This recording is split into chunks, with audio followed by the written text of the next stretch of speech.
नमस्कार, मैं पंडित ब्रजभूषण शर्मा आप लोग के सामने एक बार फिर ब्रज फ्यूचर पॉइंट का सोचने से। दोस्तों, आज मैं वैदिक ज्योतिष की कड़ी में कुछ बताना चाहता हूँ। प्रतिदिन तो मैं आप लोग को न्यूमरोलॉजी के बारे में बताना चाहता था। आज मैंने कोशिश करी है कि मैं आपको वैदिक के बारे में बताऊं, क्योंकि लोगों का वैदिक पे बहुत अच्छा विश्वास है। दोस्तों, ज्योतिष में 9 ग्रह होते हैं। एक राहु केतु छाया ग्रह होता है। नंबर 2 मैं आपको बताना चाहता हूं, यदि सूर्य लगन में होता है किसी भी व्यक्ति के, सूर्य क्या है? प्रकाश।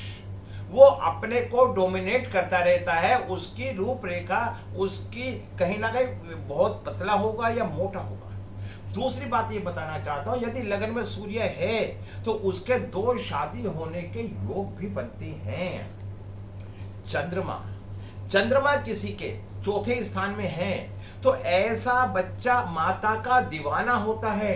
माता से ऐसे बच्चे को बहुत लगाव होता है, लेकिन ऐसे व्यक्ति की माता को बुढ़ापे में पैरालिसिस का अटैक होने की संभावना होती है और उसकी मृत्यु कष्टकारी होती है। मैं आपको बताना चाहता हूं, यदि गुरु 10वें भाव में है तो ऐसा व्यक्ति उपदेशक होता है, कथावाचक होता है, ज्ञान को प्रसारित करने वाला होता है। हर व्यक्ति को अपनी बातें बताता है और दूसरे को अनुशासन में ज्ञान देता है।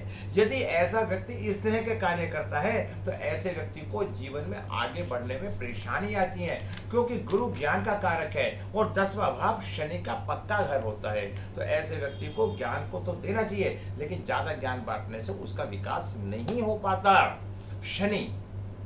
शनि अगर 7वें भाव में होता है तो नंबर 1 तो लड़का या लड़की की उम्र में 5 साल से 10 साल तक का फर्क हो सकता है। आप देखना, शनि जिसके भी 7वें भाव में होगा तो ऐसी स्थिति सामने आएगी। नंबर 2, शनि 7वें भाव में बैठ के वहां का फायदा करता है और कभी कभी शनि 7वें स्थान पे होने पे पति पत्नी के विचारों में भी मतभेदता पाई जाती है। आप उस मतभेदता पे ध्यान रखें और गौर करें। शनि अगर कहीं उच्च का होता है तो ऐसे में पारिवारिक जीवन अच्छा नहीं होता।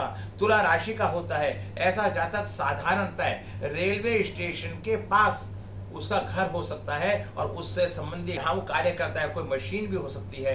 ये अगर 7वें भाव में शनि होता है तो।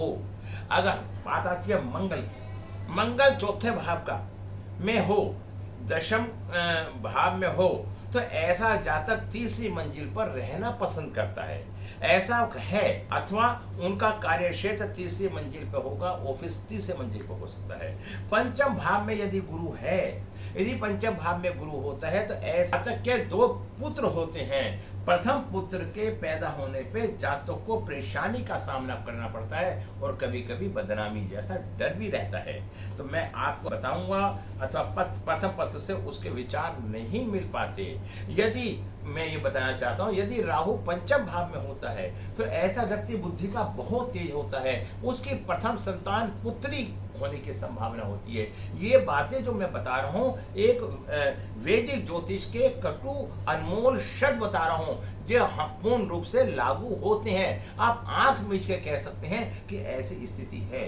राहु यदि 12वें भाव में होता है तो ऐसा जातक रात को देर तक पढ़ता है या देर तक बाहर घूमता है, मतलब रात को नींद जल्दी नहीं आ पाती या परिस्थितियां नहीं बनती।